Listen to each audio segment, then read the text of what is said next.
Hello friends, welcome back to my channel. मेरा नाम है आशीष और आप लोग देख रहे हैं पावर ऑफ ट्रेडिंग स्टॉक।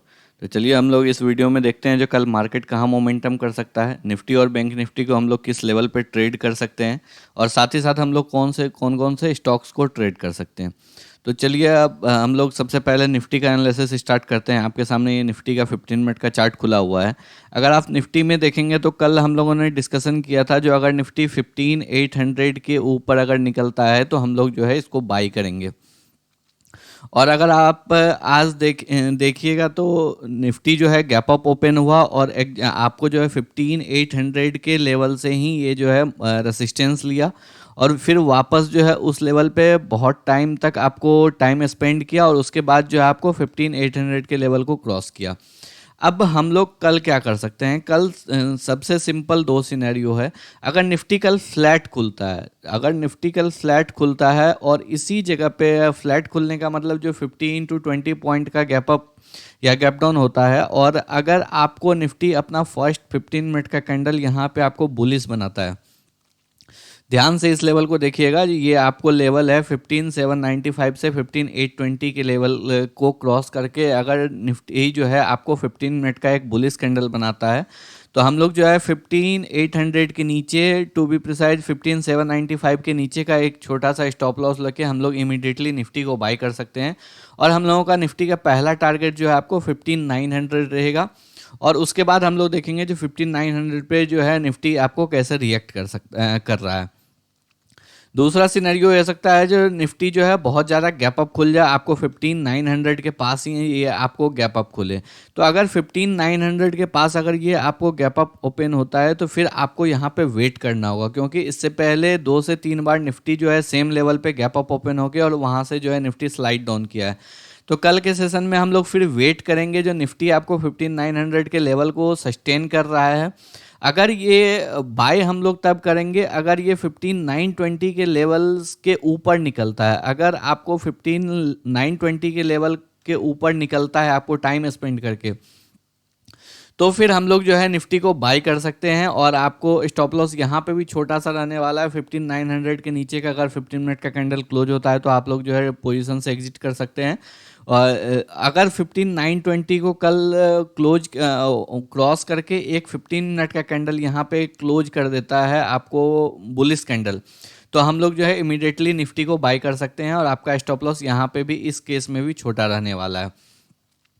अगर निफ्टी बहुत ज़्यादा आपको गैप डाउन ओपन हो जाता है तो फिर हम लोग जो है फिर सेम, अगर इस लेवल पे गैप डाउन ओपन हो जाता है या इस लेवल पे कहीं पे गैप डाउन ओपन होता है तो नीचे आपको इमीडिएट सपोर्ट है। तो यहाँ पे आपको फिर वेट करना होगा, प्राइस एक्शन को देखना होगा जो निफ्टी स्लो एंड स्टडी नीचे जा रहा है या फिर यहाँ से जो है बाउंस बैक करके ऊपर आने वाला है। अब एक और सिनेरियो हो सकता है जो निफ्टी आपको जो है गैप डाउन फ्लैट खुले, आपको 15 to 20 पॉइंट का गैप डाउन खुले और उसके बाद जो है निफ्टी आपको यहाँ पे एक बियरिश कैंडल बना दे। तो निफ्टी को शॉर्ट हम लोग तभी करेंगे जब तक ये आज के स्विंग को ब्रेक नहीं करेगा। आज के स्विंग को अगर ये ब्रेक कर देगा, अगर ये इस लेवल के नीचे एक 15 मिनट का कैंडल क्लोज कर देता है तो हम लोग जो है निफ्टी को इमीडिएटली शॉर्ट कर सकते हैं। उस केस में आपका टारगेट जो है 15,650 का आपका टारगेट रहेगा। यहाँ पे गैप भी है तो ये गैप भी फिल करने के लिए आ सकता है।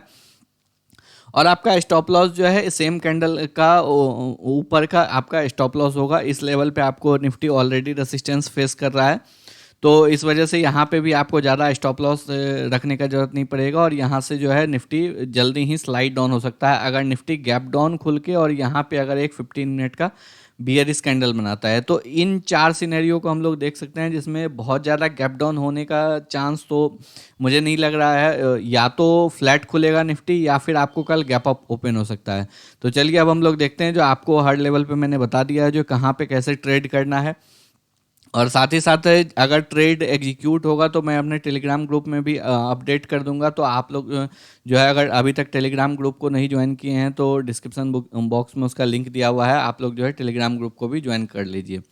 अब चलिए बैंक निफ्टी देखते हैं। बैंक निफ्टी निफ्टी के मुकाबले ज़्यादा स्ट्रॉन्ग दिख रहा है। बैंक निफ्टी में अगर आप देखेंगे तो इमीडिएट रेसिस्टेंस जो है 35,750, 35,800 जो है इसके पास एक इमीडिएट रेसिस्टेंस है। तो कल अगर बैंक निफ्टी फ्लैट खुलता है या 100 पॉइंट का गैप अप खुलता है, तो अगर ये 100 पॉइंट से गैप अप खुलेगा तो ये आपको समवेयर अराउंड 35,750 के आसपास ही खुलेगा। तो अगर ये इस लेवल पे टाइम स्पेंड करके फिर अगर ब्रेकआउट देता है तो बैंक निफ्टी में जो है कल भी काफ़ी अच्छा मोमेंटम देखने को मिल सकता है। ऑलरेडी ये मल्टीपल टाइम्स ये रेसिस्टेंस टेस्ट हो चुका है आपको। तो कल के सेशन में अगर निफ्टी थोड़ा सा भी सपोर्ट करेगा तो बैंक निफ्टी जो है इस लेवल को इजीली ब्रेक कर सकता है। तो हम लोग बैंक निफ्टी को 35,800 के ऊपर जो है इजीली बाई कर सकते हैं। स्टॉप लॉस इस केस में भी आपको 35,750 के नीचे का छोटा सा स्टॉप लॉस रहेगा। अगर Nifty gap down bank Nifty gap down खुल जाता है समवेयर अराउंड 35,500 के लेवल पे अगर खुलता है तो फिर यहाँ पे अगर एक बुलिश कैंडल बनाता है तो यहाँ से भी आप बैंक निफ्टी को बाई कर सकते हैं, क्योंकि यहाँ पे भी एक गैप है और ये गैप फिल करने के लिए बैंक निफ्टी जा सकता है। और अगर आपको इस लेवल पे मिलेगा तो आपका स्टॉप लॉस जो है इस मूविंग एवरेज के नीचे होगा और आपका टारगेट जो है 35,750 के आसपास हो जाएगा। बहुत ज़्यादा गैप डाउन जो है आपको बैंक निफ्टी में दिख नहीं रहा है, लेकिन अगर बहुत ज़्यादा गैप डाउन इनकेस अगर किसी भी वजह से होता है तो ये 35,000 आपको इमीडिएट यहाँ पे नीचे में सपोर्ट है। तो यहाँ पे फिर आपको देखना पड़ेगा जो बैंक निफ्टी कैसे रिएक्ट कर रहा है और उसके बाद हम लोग प्राइस एक्शन देख के जो है इसको बाई या सेल करेंगे। तो अगर बहुत ज़्यादा गैप अप या गैप डाउन होता है तो फिर हम लोग जो है इसको कल ओपन होने के बाद देखेंगे जो कैसे हम लोग ट्रेड कर सकते हैं। मैं आपको उस हिसाब से टेलीग्राम ग्रुप में अपडेट कर दूंगा। अब चलिए स्टॉक्स में देखते हैं। सबसे पहला स्टॉक है आईसीआईसीआई बैंक। बैंक निफ्टी आज भी काफ़ी स्ट्रांग था और आईसीआईसीआई बैंक भी काफ़ी स्ट्रांग आज था। तो आईसीआईसीआई बैंक अगर आप देखेंगे तो लास्ट के सेशन में इस रेंज में एक ट्रेड किया है। इस रेंज को इसने ब्रेक नहीं किया, एक बार ब्रेक किया बट ये फिर से जो है उसी रेंज में आ गया।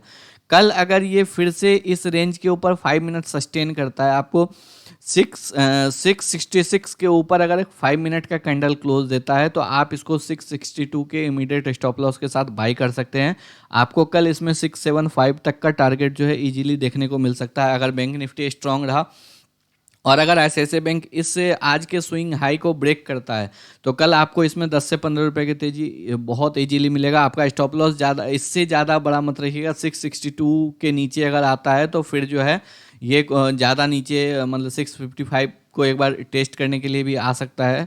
तो आपका स्टॉप लॉस जो है यहाँ पे 4 रुपये से ज़्यादा का नहीं रखना है और 66 के ऊपर जो है अगर एक 5 मिनट का कैंडल क्लोज करता है तो हम लोग इसको बाई करेंगे। अब दूसरा स्टॉक देखते हैं अडानी इंटरप्राइज। अडानी इंटरप्राइज इससे पहले भी मैंने शॉर्ट करने के लिए दिया था समय इस लेवल पे, बट जो है आपको यहाँ पे एंट्री नहीं मिला था।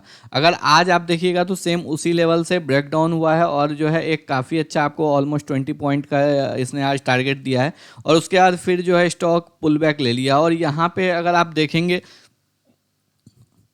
तो लास्ट के आवर में यहाँ पे कंटिन्यू रिजेक्शन हुआ है। आपको मूविंग एवरेज से जो है आपको वेटेड मूविंग एवरेज से कंटिन्यू रिजेक्शन हुआ है। तो कल अगर इस कैंडल के लो पे, इस चारों कैंडल के लो के नीचे अगर एक आपको 15 मिनट का कैंडल क्लोज होता है तो हम लोग इसको इमीडिएटली सेल करेंगे और आपका स्टॉप लॉस जो है 1425 रहेगा।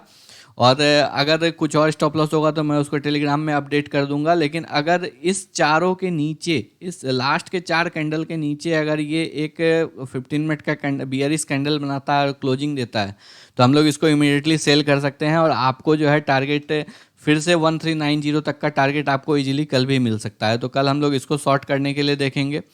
दूसरा एक स्टॉक है बीपीसीएल। बीपीसीएल अगर आप देखेंगे तो हम लोग 470 के लेवल से कंटिन्यू इसको शॉर्ट करते आ रहे हैं। जो लोग भी रेगुलर देखते होंगे एनालिसिस वीडियो उनको पता होगा जब हम लोग कंटिन्यू इसको हर एक पुल बैक पे शॉर्ट किए हैं।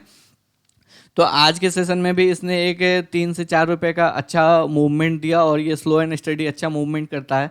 तो कल के सेशन में अगर ये फिर से गैप अप ओपन होता है और आपको मूविंग एवरेज से रेसिस्टेंस फेस करता है तो हम लोग जो है एक बियरिश कैंडल यहाँ पे बनने दीजिए या फिर आपको एक पिन बार रिजेक्शन टाइप का कैंडल बनने दीजिए। अगर उस टाइप का कैंडल कुछ बनता है तो उसके बाद फिर हम लोग इसको इमीडिएटली शॉर्ट कर सकते हैं और आपको 455 के स्टॉप लॉस के साथ हम लोग शॉर्ट कर सकते हैं। कल ये एक और दूसरा सिनेरियो ये भी हो सकता है अगर 450 के नीचे ये ओपन हुआ तो 450 के नीचे अगर ये ओपन होता है तो आप लोग इसको इमीडिएटली सेल कर सकते हैं 452.5 के स्टॉप लॉस के साथ। अगर ये ओपन 450 के नीचे होता है तो ज़्यादा का स्टॉप लॉस नहीं रखिएगा, ये ₹2.5 का स्टॉप लॉस काफ़ी है।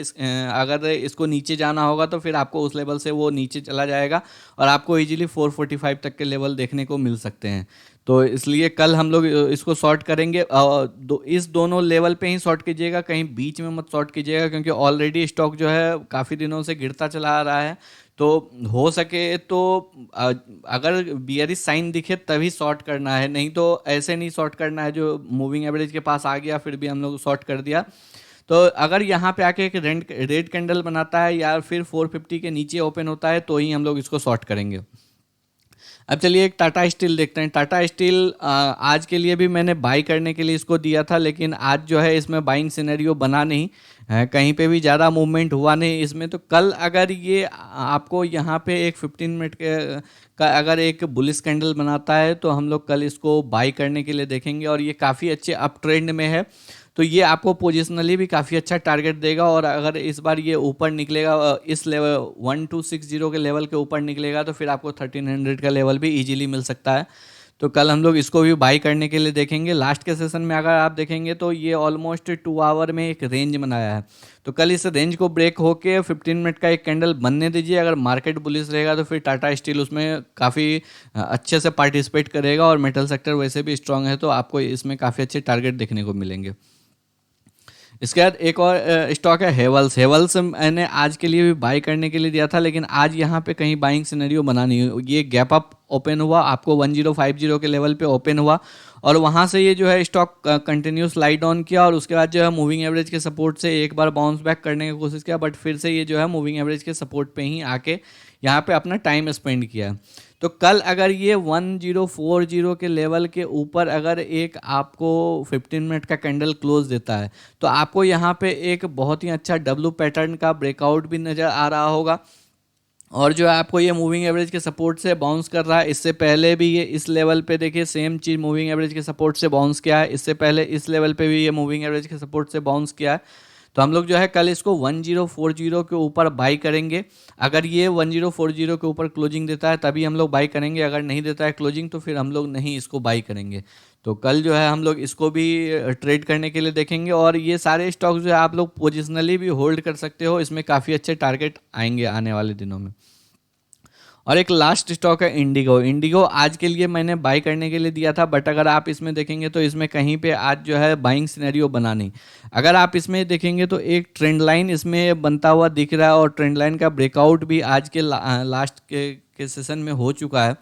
ये इस लेवल पे आपको एक ट्रेंड लाइन दिख रहा होगा, और आज जो है इसका भी आपको ब्रेकआउट हो चुका है। तो और अगर आप इस लेवल को देखेंगे तो ये इस लेवल पे बहुत ज़्यादा टेस्ट कर चुका है, आपको ऑलमोस्ट यहाँ पे 1 time 2 time 3 time 5 to 6 time जो है इस लेवल को टेस्ट कर चुका है। तो कल अगर ये इस लेवल के ऊपर आपको 1825 के ऊपर अगर एक बुलिश कैंडल बनाता है तो हम लोग जो है इसको पोजिशनली बाई करेंगे, और इसमें आपको 1900 तक का टारगेट इजीली मिल सकता है। अब लॉकडाउन खुल रहा है तो एविएशन सेक्टर में जो है आपको काफ़ी उछाल देखने को मिलेगा, तो इस वजह से जो है हम लोग इसको भी बाय कर सकते हैं। और चार्ट पे भी काफ़ी अच्छा जो है ये आपको एक कंसोलिडेट किया है, एक अप मूव होने के बाद जो है ये आपको एक रेंज में कंसोलिडेट किया है, और अब जो है इस रेंज को ये ब्रेक किया है आज के सेशन में। तो कल अगर ये 1825 के ऊपर एक 15 मिनट का कैंडल बुलिश कैंडल बनाता है, और ये भी ध्यान रखिएगा जो कैंडल में ज़्यादा ऊपर से रिजेक्शन ना हो। अगर ज़्यादा रिजेक्शन रहता है तो फिर उस कैंडल पे एंट्री नहीं लीजिए। अगर अच्छा कैंडल बनाता है, एक बुलिश मारूबुजू टाइप का कैंडल बनाता है, जैसे अगर मैं एग्जांपल दिखाऊं, अगर इस टाइप का एक कैंडल बनाता है तो फिर हम लोग जो है इसको एंट्री करेंगे, क्योंकि फिर ज़्यादा अच्छा एक कंफर्मेशन होता है। अगर आप इस टाइप के कैंडल पे एंट्री करेंगे तो वो जो है आपको उतना अच्छा एंट्री नहीं रहता है। या अगर आप देखेंगे आज का इसका ओपनिंग कैंडल है तो ये भी उतना अच्छा एंट्री के लिए नहीं माना जाता है, क्योंकि वहां से आप देखिए ऊपर के लेवल से क्लियरली इस कैंडल में शो हो रहा था जो रिजेक्शन आ रहा है, और उसके बाद जो है स्टॉक नीचे गया है। तो फिर आपको इतना टाइम जो है ये वेट करना पड़ेगा, और उसमें जो है बहुत से ट्रेडर जो है वो आपको पेशेंस लूज कर जाते हैं। तो इसलिए एंट्री को जो है अच्छे से टाइम कीजिए। अगर इस टाइप का बुलिश मारूबुजो जो कैंडल बनता है तो फिर जो है हम लोग एंट्री करेंगे, और इसमें भी काफ़ी अच्छा टारगेट आपको आने वाले दिनों में देखने को मिलेगा। 1900 का लेवल भी जो है आपको 1 से 2 वीक के अंदर मिल सकता है। तो ये सारे स्टॉक्स को हम लोग ट्रेड करेंगे, और जिसमें भी एंट्री मिलेगा या फिर अगर कुछ मॉडिफिकेशन होगा तो मैं जो हूँ अपने टेलीग्राम ग्रुप में अपडेट कर दूंगा। तो अगर आप लोग ज्वाइन नहीं किया तो आप लोग जो है डिस्क्रिप्शन बॉक्स में है लिंक टेलीग्राम ग्रुप का, आप लोग वहाँ से जाके ज्वाइन कर सकते हैं। आशा करते हैं आप लोगों को एनालिसिस पसंद आए। अगर एनालिसिस पसंद आए तो वीडियो को लाइक कर दे और चैनल को सब्सक्राइब जरूर कर लें। धन्यवाद दोस्तों।